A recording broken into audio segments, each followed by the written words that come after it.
તો નવરાત્રિમાં ખેલૈયાઓના રંગમાં ભંગ પાડી શકે છે વરસાદ, કારણ કે આગામી 7 દિવસ રાજ્યમાં સાર્વત્રિક વરસાદની આગાહી કરવામાં આવી છે। દક્ષિણ ગુજરાતમાં ગાજવીજ સાથે વરસાદની આગાહી। દરિયાઈ વિસ્તારમાં 30 થી 40 કિલોમીટરની ઝડપે પવન ફૂંકાશે। તો ઉત્તર ગુજરાતમાંથી ચોમાસાએ વિદાય લઈ લીધી છે।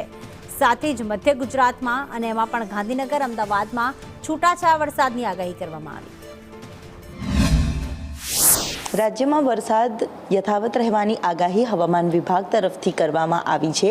સાથે જ નવરાત્રિના બીજા નોરતે સૌરાષ્ટ્રના કેટલાક ભાગો અને દક્ષિણ ગુજરાતના કેટલાક ભાગો કે જ્યાં વરસાદ રહેવાનું આગાહી કરવામાં આવી છે। સાથે જ ગાજવીજ સાથે દરિયાકાંઠાના વિસ્તારો જેમાં સુરત, ભાવનગર, વલસાડ, નવસારી, દાદરા નગર હવેલી, ડાંગ, તાપી સહિતના તમામ જે દક્ષિણ ગુજરાતના ભાગો છે ત્યાં ગાજવીજ સાથે પવન સાથે વરસાદની આગાહી કરવામાં આવી છે। તો બીજી તરફ સૌરાષ્ટ્રના કેટલાક ભાગો છે ત્યાં પણ વરસાદની આગાહી કરવામાં આવી છે। એટલે કે 2 દિવસ સુધી કેટલાક વિસ્તારમાં ગાજવીજ સાથે તો કેટલાક વિસ્તારમાં ભારે વરસાદ રહે તેવી સંભાવનાઓ વ્યક્ત કરવામાં આવી છે।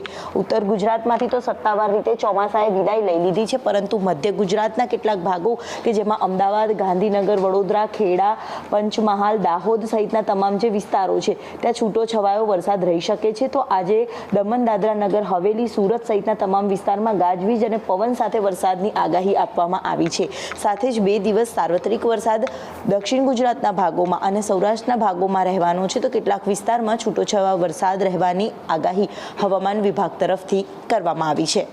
કેમેરામેન મનીષ વાણિયા સાથે દિવ્યા ચૌહાણ, સંદેશ ન્યૂઝ, અમદાવાદ।